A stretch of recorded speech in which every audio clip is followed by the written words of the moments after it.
Hello all and welcome to my page. I'm Marcus Cash. Down below you will see my media handles for basically everything. YouTube, Instagram, you name it.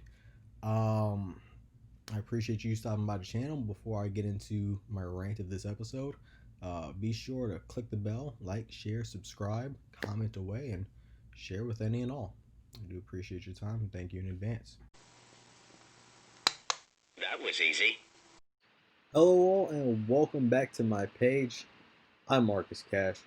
We're going to be doing the 4th edition of Prichard's Raw here in this episode. For those of you who haven't been keeping track, Bruce Prichard is in charge of Monday Night Raw. This is his 4th week in charge of it since he's taken over for Paul Heyman. And I've got some notes. This edition is for July 6, 2020. Now, the show starts off with Drew McIntyre, your WWE champion, and he's here to call out Dolph Ziggler. Look who's here! He's back! And he wants Dolph Ziggler to reveal what that stipulation is going to be for their title match at what's now known as the Horror Show at Extreme Rules. Stupid, stupid, stupid, stupid, stupid, stupid, stupid. Now, as a title, I think that's excessively wordy, especially when the announcers have to pitch the title match at the Horror Show at Extreme Rules. It just doesn't make sense, and I'm not sure what the need for that was.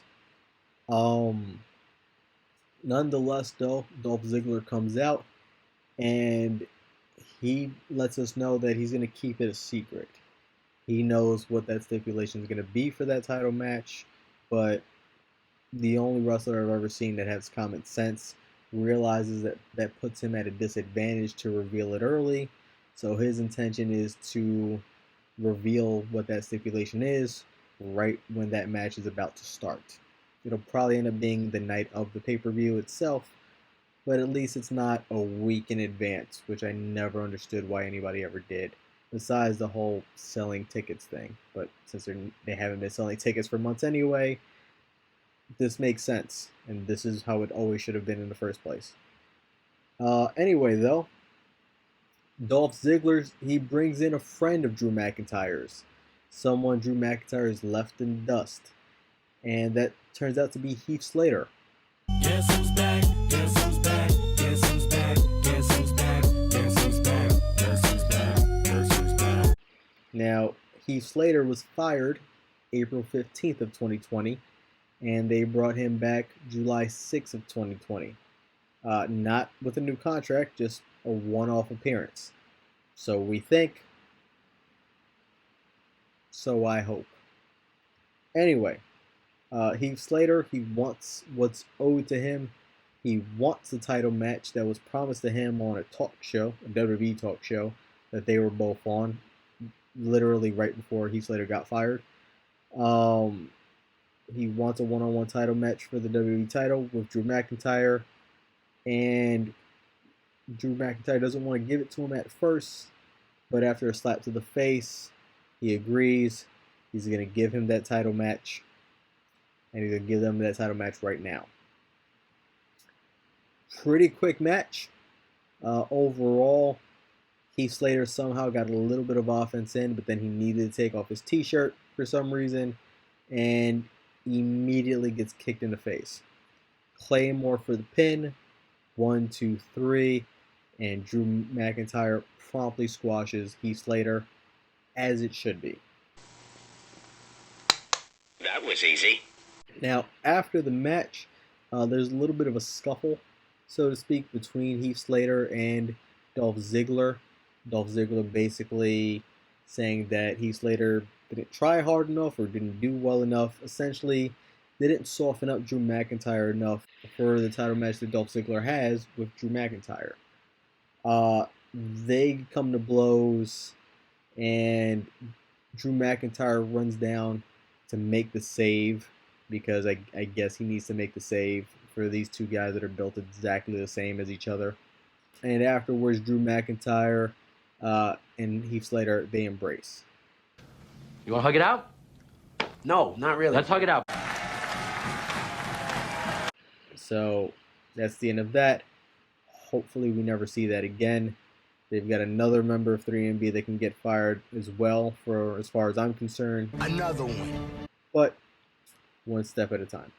Now, next thing up, we have Bayley and Sasha, your women's tag team champions. They're in a backstage segment for a brief second. They're supposed to have a backstage interview, but they blow it off completely because, again, common sense finally coming into play. Why would I talk to you, random announcer in the back, when I can just go out to the ring and say whatever it is I have to say out there? Which is what they said, and which is what they were going to do. Now, as they walk off to presumably go to the ring, Asuka makes an appearance.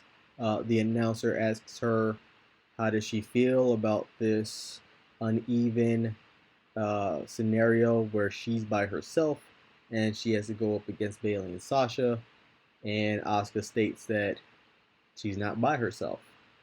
Now, the rumor behind this is that Kairi Sane, which was her tag team partner, that she wasn't medically cleared and or she was going to retire, but either way, her contract was going to run out and then she was going to go back to Japan. So, and this was as recently as a day before this show. So when Asuka says that she's not alone, and this is after they removed Kairi Sane from the graphic on Raw, it led me at least to believe that maybe this was going to be Io Shirai, who she just lent a helping hand to this past Wednesday on NXT. So that's what I was expecting. Nonetheless, though, after this, there's a commercial break. Bayley and Sasha are in the ring. They cut a pretty boring promo as far as I'm concerned. I don't care for Bayley speaking ever. I don't mind her on the announce table. On the announce table, she's hilarious because she's an annoying child. But when she has a microphone in her hand and she's addressing anyone, it is a complete snooze fest. Stick to her being on commentary. Stick to her being backstage and her and Sasha getting each other into trouble. Perfectly fine. They play well off of each other. She plays well with the announcers. That's fine. I get that she has to talk as a champion, especially as a double champion, but she stinks as a promo. Boring promo, but then out comes Asuka, and then out comes Kairi Sane. Guess who's back? Guess who's back? Guess who's back? Guess who's back? Guess who's back? Guess who's back? Guess who's back? Who I guess is not leaving right away, if at all. Who I guess is not injured anymore. Maybe she's medically cleared now, apparently, because we're going to get Sasha Banks versus Kairi Sane right now. Pretty solid match. It ends with a Bayley interruption, and for whatever reason, someone okayed this, but that interruption includes Bayley essentially kicking Kairi Sane in the head, which is a problem because Kairi Sane was potentially not medically cleared and possibly retiring because of concussions that she got from that reckless Nia Jax literally 2 weeks in a row. 2 weeks in a row on TV. Might have been even closer to each other in real lifetime when they taped these episodes. Nonetheless, though, disqualification finish, a brawl ensues. I know what you're thinking. Tag team match. But no, not a tag team match. The brawl ensues. That's pretty much the end of that segment. Now, we come back from a commercial. Rollins is backstage with Buddy Murphy and Aleister Black, who's on the floor because Aleister Black has been laid out by Seth Rollins and Buddy Murphy because Aleister Black was supposed to team with Rey Mysterio, who's medically cleared now. And yeah, there's a tag team match. Tag team match. Another one. Nonetheless, though, Aleister's laid out and he's being subbed out. He's being benched. He's not going to be in this tag team match now. Cut from there, backstage we see the Big Show. Just go away. And the Big Show's there and Tag team match. he's got a 6-man tag team match.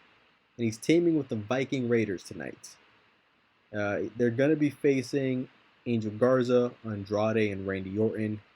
Essentially, to Big Show's credit, he's annoyed with the Viking Raiders being funny and goofy and silly and just dumb and just cartoonish and comical and just sad. Can we get serious now? He's challenging the Viking Raiders to stop being funny, to be serious, to take this match serious and be aggressive and go and get that win tonight. I like that. Prefer if it wasn't Big Show still on my TV. Just go away. But if it's this big giant that's going to bring out actual fighting, warring Viking Raiders instead of two members of the cast of Friends, then fine. At least I can get my real Viking Raiders back. Anyway, though, from there, that's not happening right now. We've got another return. Guess who's back? Guess who's back? Guess who's back? Guess who's back? Guess who's back? Guess who's back? Guess who's back? It's the Kevin Owens show. And I am excited because Kevin Owens had severely messed up his ankle and he's been out of action for a little while, and now he's back. And even if he's talking, he's great TV. He's a great promo. I want him on TV. And luckily, he's not staying home because of the pandemic. So, yay. Now, Kevin Owens calls out Seth Rollins to be his guest tonight, who's naturally going to come to the ring with Murphy. And after a little back and forth, and Kevin Owens getting some shots in about his win at WrestleMania over Seth Rollins offers Kevin Owens to join him.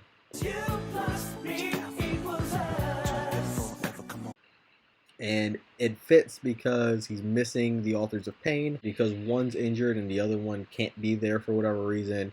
But he's also missing Austin Theory for some reason that has not been addressed literally anywhere online that I've seen. So Rollins is lacking in numbers. He's back down to him plus one. I wouldn't mind that. I'd like to see Kevin Owens, first of all, as a heel. But second off, with Seth Rollins, even if there's this weird power control dynamic thing, because they're both alpha personalities, I think it would be pretty interesting instead of continuing down the road of Seth Rollins versus Kevin Owens over and over and over and over and over again. So I was a little bit intrigued, and as soon as he made him that offer, unfortunately, before we can even get an answer, whether it be a yes or the presumed no that it would have been anyway, we get an interruption, and out comes Rey Mysterio and his son, because it's Bring Your Son to Work Day yet again. Just go away. Now, a little bit of back and forth, but essentially Rollins informs Rey that it's going to be a handicap match now tonight, with Rollins and Buddy Murphy versus Rey Mysterio by himself, because they laid out his partner Aleister Black. I love it when a plan comes together. That's where Kevin Owens is going to chime back in, and he says that he'd be happy to team with Rey Mysterio. He'd be happy to fight Seth Rollins. You are so predictable. He's so predictable. And tonight it's going to be yet another Tag team match. Another tag team match. This seems to be their go-to lately with the tag team matches. I don't know if that's a Bruce Prichard thing or not. I'd have to look that up. But tag team matches are starting to become a little more prevalent lately, and I'm not loving that. Anyway, though, they have their tag team match, and there's back and forth. There's action, decent enough action, solid enough athletes, as much as I don't like Rey Mysterio either. Solid enough athletes in the ring. Seth Rollins, though, he goes after Dominic's eye because Dominic's at ringside, so he's fair game, and quite frankly, if that got him off my TV, I wouldn't be mad at it. Just go away. But Aleister Black comes out, and he's there to make the save for Dominic's eye, and Seth Rollins decides he's going to kneel on the ramp and try to bait Aleister Black into hitting him to get that disqualification so he can get the win for his team. Aleister Black's too smart for that though. He doesn't, but he is keeping Seth Rollins distracted, which allows for Dominic Mysterio to injure Buddy Murphy's eye. Like really stick that finger in his eye. And that leads to a 619. Rey Mysterio gets the pinfall win over Buddy Murphy. What are we doing? Stupid, stupid, stupid, stupid, stupid, stupid, stupid. It's not like Rey Mysterio has anything to gain by beating Buddy Murphy. It's not like Buddy Murphy can afford to lose anything else. That doesn't make sense to me, except for the fact that this is creative that wants to book the older people and push the older people at the expense of all the younger people. And we see stuff like this happen when that's the case. And it's frustrating, it's infuriating. Because honestly, I like Buddy Murphy a heck of a lot better than Rey Mysterio. I'm not going to say I like him better than Kevin Owens or Seth Rollins. But if you gave me a few years of a Buddy Murphy push the way those other two guys had a push, it might be a little comparable. Buddy Murphy is a splendid, spectacular, powerful, and fast athlete. Buddy Murphy is a fast and powerful athlete. He's got 6 tools written all over him, and I wish they just gave him more of a chance. Anyway, though,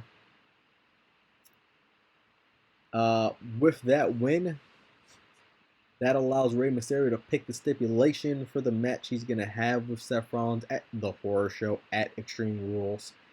And I guess Rey Mysterio has been watching some Dusty Rhodes lately. I'm not sure. But he decides for An eye for an eye. He decides for an eye versus eye match. The hell is that? I guess they didn't really explain that. He just said eye for an eye. I don't know if that's an eye for an eye match that's going to be billed as. I don't know if it's single fall, pinfall, loser loses his eye. Like I don't know what the billing's going to be. I wish this wasn't a storyline. This is kind of gross. This is kind of old school. This is really wrestling, which I like wrestling, but I don't like gory nastiness, disgustingness. And I also really don't like unbelievability. And if I'm supposed to believe that in 2020 that we're really gouging people's eyes out, it's offensive to me and my intelligence. I know that's not really happening because it's well established that this is not real fighting in the first place. It was a stupid idea from bad creative. So, I don't know.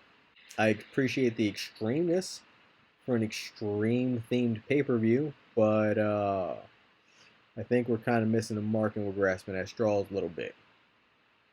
I don't know. Anyway, next up we have Lashley and MVP, and they're out to debut the new United States title.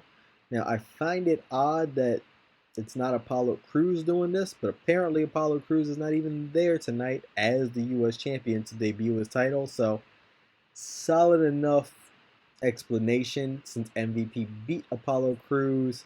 Him and Lashley feel he is indeed the uncrowned United States champion. He probably pulled some strings. He's got the new U.S. title, and I gotta say, I don't hate it. Wow. I don't like when titles change their looks too much, especially considering they don't have the greatest track record with making new title belts, but this looked more like an adult wrestling championship and not a toy. The U.S. title that's been around for the last 15 years, I want to say, it looked cool. It was colorful and bright and different, and it was pretty, but it did look toyish. This looks a little bit more prestigious and golden, and like it weighs more. And I'm honestly pretty excited about it. I think they've really hit the mark on their Intercontinental title. Not that that needed changing itself, but I don't hate the new one for that. I don't hate the new one for the United States title. So I'm pretty happy that they haven't dropped the ball. If you could do something about the tag team titles now, I'd be a lot happier as a camper. So he introduces this title. He crowns himself the new champion, but Ricochet and Cedric Alexander interrupt. And there's a little bit of a brawl that breaks out between them two and MVP and Lashley. And I have no idea what's going to break out next. Tag team match. Right, Teddy. A tag team match. Again, another one. Another one. Another tag team match. Tag team matches for everybody. I'm going to work on getting an Oprah Winfrey cut in for this because this is getting out of hand. Ain't nobody got time for that. This leads to pretty quick match.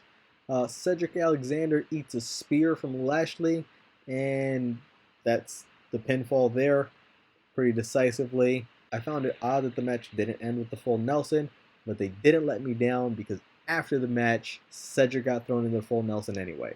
But you could call me the can man, because anybody can get it. Anybody can get it. Like I said before, anybody can get it. Continue to put over this full Nelson, and now Cedric can't buy a win also. This is going to play a part a little bit later on in the show also, so some very nice storytelling with this angle. Next up, we got Zelina Vega. She's trying to make peace between Andrade and Angel Garza. Thank you, Jesus. Rightfully so. They have no reason to be breaking up in the first place. I don't know where they're going with that. I don't know who thought of that. I don't know why anybody thinks it's a good idea. Hopefully, it's bait and switch, but I feel like I have my hopes up.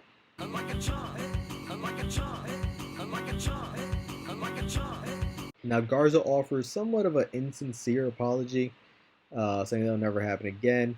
Andrade gets out that he's sick of it, I guess, of the infighting or being in a tag team or being in a stable, not being his own man, not being at the top of the card, maybe even not being home with his injured, recovering fiance. Who knows? But he says he's sick of it, and as soon as he says he's sick of it, here comes saving grace, the Nature Boy Ric Flair. Woo! And Ric Flair is there to rally the troops again, just like he did last week. And he tells them that if they don't get it together tonight, not only does Garza and Andrade have to answer to Randy Orton, Ric Flair's got to answer to Randy Orton also. So everybody's going to be held accountable. And there's Randy Orton there himself saying that he slightly respects them because they're both third-generation athletes, which I didn't particularly know myself, so that's pretty cool. Kind of like a new legacy thing that we could have there. But that respect is only to an extent. And if they screw up tonight, that they're going to feel his wrath. He's going to let them know why he's the legend killer. So don't screw this up, basically. Now, they have their six-man. Like I said, it's against Big Show and the Viking Raiders. There's a spot where Angel Garza is getting frustrated out loud with Andrade, asking Andrade if he wants to lose and kind of berating him a little bit. Completely over this, but Randy Orton grabs Garza by the throat and telling him to get it together. And he takes control of the match, takes control of the team, hopefully takes control of the stable, because how entertaining would Randy Orton, Andrade, Angel Garza, Ric Flair, and Zelina Vega be together? Oh my. I am here for that. Hopefully that is a thing. But he gets them together. RKO on Eric. Team Orton gets the win. Big Show's none too pleased, but good because he doesn't need to be wrestling right now anyway. He definitely doesn't need to be on any teams picking up any wins. He just needs to go away. Just go away. But as happy as I was to see Big Show not win a match in 2020, I'm even happier right now because the next thing we do is we have a backstage camera on the Iconics.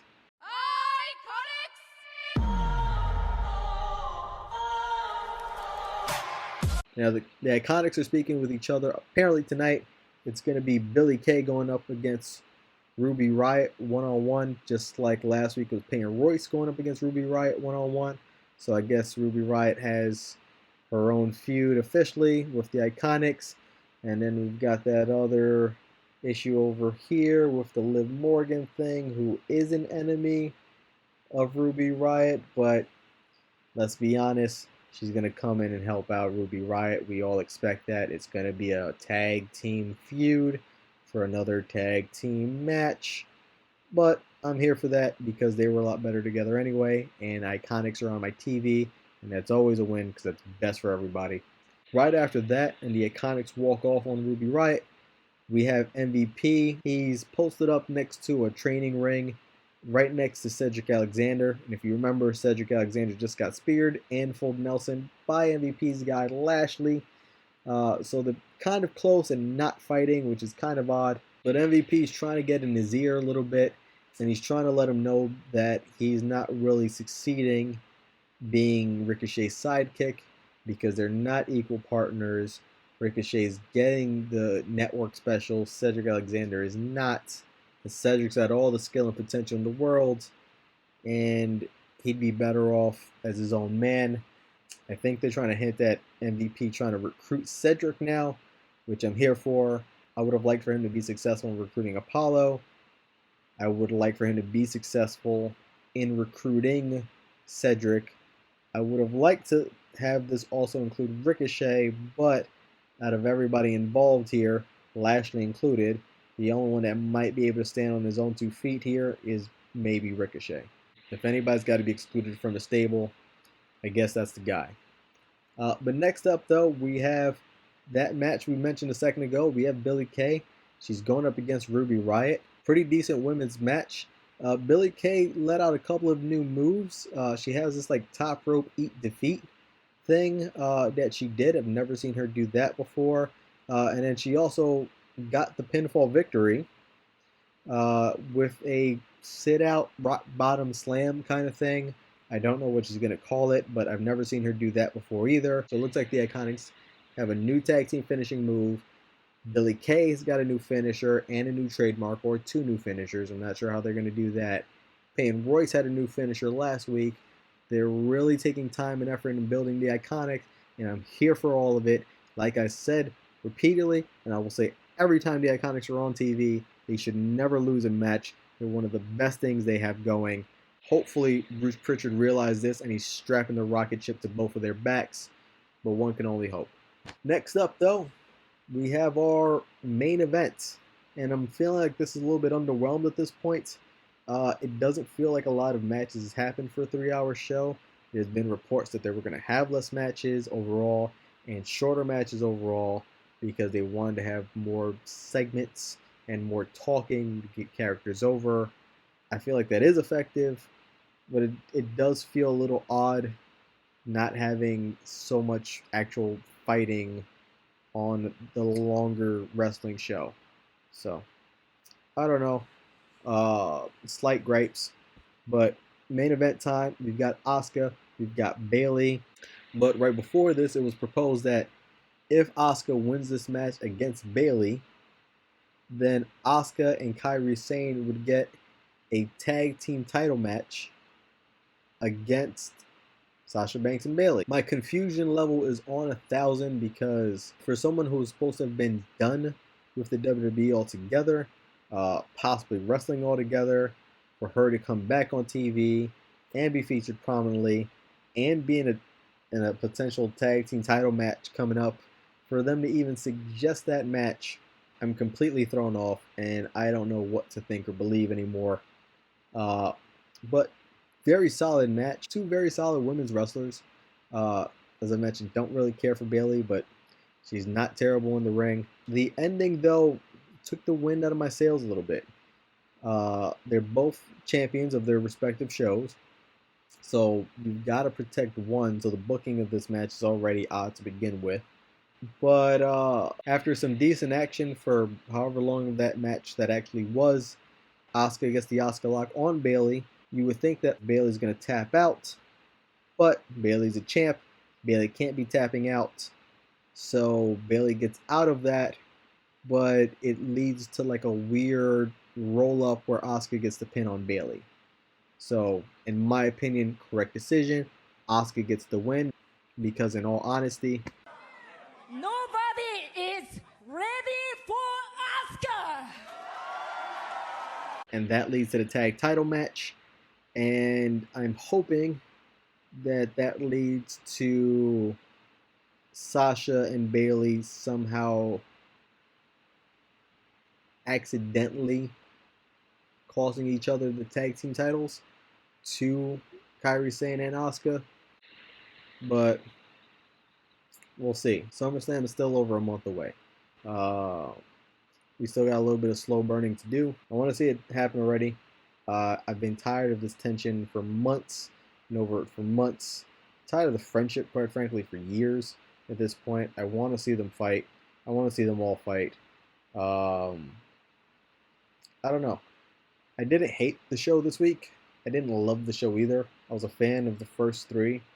Very much so. This one's just kind of meh in the middle for me and my taste. But they also didn't do anything super egregious, which is a lot more than I can really come to expect, which is a lot more than I can typically expect from any of their main roster stuff at this point. So I'll count that as a win. I'll count that as 4 out of 4 shows. That's been more so better than not.